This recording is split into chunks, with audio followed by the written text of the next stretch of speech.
When Waylon Jennings couldn't afford his life-saving treatment, Willie Nelson did something that shocked Nashville. He gave up everything he had. And Johnny Cash couldn't stop crying when he found out why. But to understand the magnitude of what Willie Nelson sacrificed for his best friend, you first need to understand the bond these two men shared. It wasn't just friendship. It wasn't just musical partnership. It was brotherhood forged in the fires of struggle, rebellion, and a shared dream that almost destroyed them both. This is the story of two outlaws who changed country music forever. And when one of them was dying, the other proved that some things matter more than fame, more than money, more than anything else in this world. 1978, Austin, Texas. The Armadillo World headquarters was packed with smoke, sweat, and the sound of revolution. Country music was changing, and Willie Nelson and Waylon Jennings were leading the charge. They called themselves outlaws, not because they were criminals, but because they refused to play by Nashville's rules. They wrote their own songs, produced their own albums, and performed music that came from the heart instead of some corporate boardroom. That night at the Armadillo, Willie and Waylon were performing together for the first time as equal partners. They'd known each other for years, but this was different. This was the beginning of something special. Willie walked on stage first, his guitar slung over his shoulder, that familiar bandana tied around his forehead. The crowd erupted, but when Waylon joined him, something magical happened. Their voices blended together like they'd been singing harmonies since birth. They performed "Mamas Don't Let Your Babies Grow Up to Be Cowboys," a song they'd written together. But watching them on stage, you could see it was more than just music. These two men understood each other in a way that went beyond words. After the show, they sat backstage sharing a bottle of whiskey and talking about their dreams. Willie was 45, Waylon was 41. Both had struggled for years to make it in Nashville, only to be told their music wasn't commercial enough, wasn't mainstream enough. "You know what, Willie?" Waylon said, his voice gravelly from years of smoking and hard living. "I'm tired of letting other people decide what country music should sound like." Willie nodded. "So what do we do about it? We show them what real country music is. We do it our way, and if they don't like it, they can go to hell." That conversation led to the formation of the Highwaymen, along with Johnny Cash and Chris Christopherson, four legends who would become not just musical partners, but brothers. But the bond between Willie and Waylon was special. They understood each other's pain because they'd both lived it. They'd both been rejected by the Nashville establishment. They'd both struggled with addiction, with failed marriages, with the pressures of fame. Willie had grown up dirt poor in Abbott, Texas. Waylon had come from nothing in Littlefield, Texas. They'd both clawed their way to the top through pure talent and stubborn determination. And they'd both paid the price. By the mid-1980s, the Highwaymen were at the peak of their success. Their albums were selling millions of copies. Their concerts were selling out arenas across the country. Willie Nelson was not just a country star, he was an American icon. But success came with its own problems. The higher they climbed, the harder it became to deal with the pressure, the expectations, the constant scrutiny. For Waylon, that pressure manifested in a growing dependence on drugs. It had started innocently enough, with amphetamines to stay awake during long tours. But by 1985, Waylon was consuming massive amounts of cocaine and pills. Willie knew about the addiction, but he also knew Waylon was fighting it. Waylon had tried to quit multiple times. He'd gone to treatment centers, worked with doctors, made promises to his family. But the drugs had their hooks in deep. The wake-up call came in September 1988. The Highwaymen were preparing for a major tour when Waylon collapsed in his dressing room before a show in Denver. Willie found him unconscious on the floor, his lips blue, barely breathing. The paramedics said later that if Willie hadn't found him when he did, Waylon would have died. At the hospital, the doctors delivered devastating news. Waylon's heart was severely damaged from years of drug abuse. His liver was failing. His kidneys were shutting down. Without immediate and extensive treatment, he had maybe 6 months to live. But the treatment would cost nearly $2 million. Experimental procedures, specialists, around-the-clock care. Waylon's insurance wouldn't cover most of it, and his assets were tied up in bad investments and legal issues. Willie didn't hesitate. "How much do you need?" he asked the doctor. "Mr. Nelson, we're talking about a very expensive, very intensive treatment program. There's no guarantee it will work." "How much?" "Close to $2 million, maybe more." Willie nodded. "You'll have it by tomorrow." That night, Willie made a series of phone calls that would change his life forever. He liquidated his investment portfolio. He took out loans against his properties. He canceled his solo tour dates for the next year, giving up millions in guaranteed income. By morning, he had transferred $2.3 million to the hospital. But Willie didn't stop there. He knew that even with the best medical treatment, Waylon would need support to overcome his addiction. So Willie did something that shocked everyone who knew him. He moved into the hospital. For the next 3 months, Willie Nelson essentially lived at the medical center where Waylon was receiving treatment. He rented a small apartment nearby, canceled all his professional commitments, and dedicated himself completely to helping his friend recover. Every morning, Willie would arrive at the hospital at 6 a.m. He'd sit with Waylon during the medical procedures, which were often painful and exhausting. He'd read to him when Waylon was too weak to talk. He'd play guitar and sing when Waylon couldn't sleep. But most importantly, Willie was there during the worst moments of Waylon's withdrawal from drugs, the hallucinations, the violent shaking, the times when Waylon begged Willie to help him get drugs just to make the pain stop. "I can't do this, Willie," Waylon whispered one night, his body racked with withdrawal symptoms. "It hurts too much. I just want it to stop." Willie held his friend's hand. "You can do this, Waylon. I've seen you do impossible things before. This is just one more mountain to climb." "What if I can't? What if I die trying?" "Then you'll die trying to get better instead of dying from giving up. And I'll be right here with you either way." The medical team treating Waylon was amazed by Willie's dedication. Dr. Sarah Martinez, the cardiologist leading Waylon's treatment, later said she'd never seen anything like it. Willie Nelson essentially put his entire life on hold for 4 months, she remembered. He gave up millions of dollars in income, canceled major career opportunities, and devoted himself completely to his friend's recovery. "I've been treating patients for 30 years, and I've never seen that level of sacrifice from anyone who wasn't immediate family." The sacrifice was taking its toll on Willie's career. His record label was furious about the canceled tour. His booking agent was fielding angry calls from venues and promoters. Entertainment reporters were speculating that Willie Nelson was having his own health crisis, but Willie didn't care about any of that. When reporters managed to track him down at the hospital, his response was simple. "Waylon is my brother. When your brother is fighting for his life, everything else can wait." Johnny Cash visited the hospital in November 1988. He found Willie sitting in Waylon's room, playing guitar softly while Waylon slept. Johnny later said that conversation changed how he thought about friendship forever. "Willie," Johnny said quietly, "what you're doing here, I've never seen anything like it." Willie kept playing, not looking up. "He'd do the same for me." "This is costing you everything. Your tour, your album, your—" "Johnny," Willie interrupted, finally looking at his friend. "You know what I realized? All that other stuff, the tours, the albums, the money, it's all just noise. At the end of the day, what really matters is the people you love.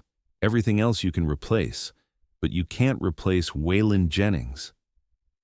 Johnny Cash, a man who rarely showed emotion in public, started crying. "I understand now why you two have such a special bond." The breakthrough came in December 1988. After 3 months of intensive treatment, Waylon's heart function had stabilized. His liver was healing. Most importantly, he had been clean from drugs for over 90 days. But the real test was still ahead.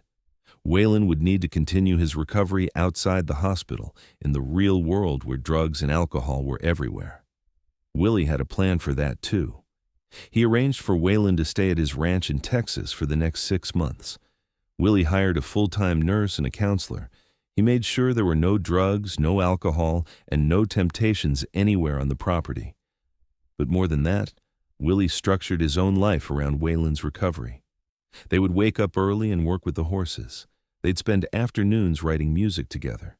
In the evenings, they'd sit on the porch and talk about everything except the music business.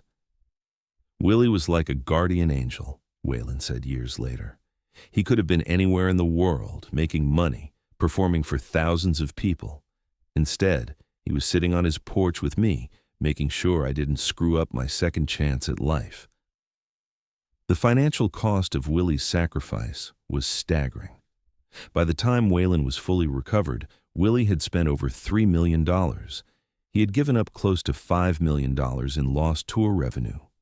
His own album, which was supposed to be released in 1989, was delayed by 2 years.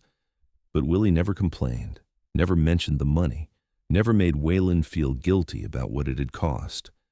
In 1990, when Waylon was strong enough to return to performing, the Highwaymen reunited for a special concert at the Grand Ole Opry. It was Waylon's first public performance since his collapse. Before they took the stage, Waylon pulled Willie aside. "Willie, I know what you gave up for me. I know what it cost you. I'll spend the rest of my life trying to pay you back." Willie put his hand on Waylon's shoulder. "Waylon, you don't owe me anything. What I did because you're my brother. Brothers don't keep score. But Willie, no buts. You being alive, you being healthy, you being able to sing tonight, that's worth more than any amount of money. That's all the payback I need." That night, they performed "Mamas Don't Let Your Babies Grow Up to Be Cowboys" together for the first time since Waylon's collapse. There wasn't a dry eye in the Grand Ole Opry. Johnny Cash watched from the wings, still amazed by what Willie had done. Later, he said, "Watching Willie Nelson sacrifice everything to save Waylon Jennings taught me what real love looks like. Not romantic love, but the kind of love between friends that's willing to give up everything without expecting anything in return." Chris Christopherson, the fourth member of the Highwaymen, put it even more simply. Willie Nelson didn't just save Waylon's life. He showed all of us what it means to be a true friend. Waylon Jennings lived for another 14 years after his recovery. During that time, he recorded some of his best music, reconnected with his family, and became an advocate for addiction recovery. In every interview about his sobriety, Waylon credited Willie Nelson with saving his life. "Willie gave up millions of dollars and put his career on hold for me," Waylon said in a 1995 interview. "But that's not even the most important thing he did. The most important thing he did was show me that I was worth saving. When you're in the depths of addiction, you don't believe that about yourself. Willie believed it when I couldn't." The story of Willie's sacrifice might have remained private forever, except for a conversation that took place in 2001, just months before Waylon's death. Waylon was in the hospital again, this time with complications from diabetes. Willie was once again by his bedside. "Willie," Waylon said, his voice weak but determined, "I want people to know what you did for me. I want them to understand what real friendship looks like."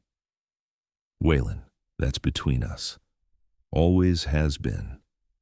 "No, Willie. It's bigger than that.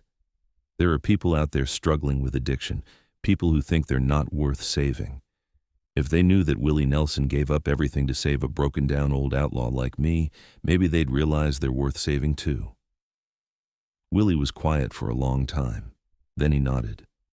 "If that's what you want, then that's what we'll do." Waylon Jennings died on February 13th, 2002. At his funeral, Willie Nelson delivered a eulogy that brought grown men to tears. "Waylon used to say that outlaws stick together," Willie said. "But what he taught me is that true friends don't just stick together in good times. They stick together when everything falls apart. They stick together when it costs them everything. They stick together because love isn't about what you get. It's about what you're willing to give." After the funeral, Johnny Cash pulled Willie aside. "Willie, I've been thinking about what you did for Waylon. The money, the time, everything you sacrificed. I understand now why you did it. but I still can't believe you did it." Willie smiled, that gentle smile that had comforted Waylon through so many dark nights. "Johnny, let me tell you something my grandfather taught me when I was a boy. He said that in this life, you're going to meet a lot of people. Most of them will be acquaintances. Some of them will be friends. But if you're really lucky, maybe 2 or 3 of them will be brothers. And when you find a brother, you do whatever it takes to keep him alive." The legacy of Willie's sacrifice extends far beyond the country music world. In the years since Waylon's death, Willie has quietly helped dozens of other artists struggling with addiction. He's paid for treatment, provided housing during recovery, and offered the same unconditional support he gave Waylon. Most of these acts of kindness have never been publicized. Willie doesn't do them for recognition. He does them because he learned something from his experience with Waylon, that saving a life is worth any sacrifice. Dr. Martinez, the cardiologist who treated Waylon, started a foundation for addiction recovery that she named the Willie Nelson Friendship Foundation. "What Willie Nelson did for Waylon Jennings redefined what I thought was possible in human relationships," she said. "I want other people to have that same kind of support in their recovery." The foundation has helped over 3,000 people overcome addiction, many of them musicians and artists who couldn't afford treatment. But perhaps the most fitting tribute to Willie's sacrifice is what Waylon accomplished in his final years. Clean and healthy, he recorded some of his most personal and powerful music. He reconciled with his children. He became a mentor to young artists struggling with the pressures of fame. In his last interview, just weeks before his death, Waylon was asked what he was most proud of in his life. "I'm proud of my music," he said. "I'm proud of my family. But what I'm most proud of is having a friend like Willie Nelson, not because of what he did for me, though I'll never forget that, but because Willie showed me what I could become. He saw something in me that I couldn't see in myself. And because of that, I got to be a better man for the last 14 years of my life." The story of Willie Nelson's sacrifice for Waylon Jennings has become legendary in Nashville and beyond. But those who knew both men say that the legend doesn't capture the full truth. The full truth is that Willie Nelson didn't just save Waylon Jennings' life, he saved his soul. He proved that even in a business known for greed and selfishness, genuine love and friendship could still exist. And in saving his friend, Willie Nelson reminded all of us what really matters in this life. Not the money, not the fame, not the accolades, but the people we love and what we're willing to do to keep them in our lives. Today, when Willie Nelson performs "Mamas Don't Let Your Babies Grow Up to Be Cowboys," he often pauses at the line about being alone even with someone you love. In that pause, those who knew Waylon say, you can see Willie remembering his friend. You can see him remembering the months in the hospital, the nights on the ranch, the moment when Waylon first smiled again after getting clean. You can see him remembering that sometimes the greatest gift you can give someone isn't success or wealth or fame. Sometimes the greatest gift you can give is simply refusing to let them go. Willie Nelson gave up millions of dollars to save Waylon Jennings. But what he got in return was something money can't buy, the knowledge that when it mattered most, he chose love over everything else. And that choice, that sacrifice, that unwavering loyalty, that's what turned 2 country music outlaws into brothers for life. That's what made Johnny Cash cry. And that's what proves that sometimes the most rebellious thing you can do in this world is simply love someone unconditionally. Willie Nelson and Waylon Jennings showed us that real friendship isn't about good times and shared success. Real friendship is about holding someone's hand in their darkest hour and refusing to let go, no matter what it costs you. In the end, that's the most valuable lesson 2 outlaws ever taught the world.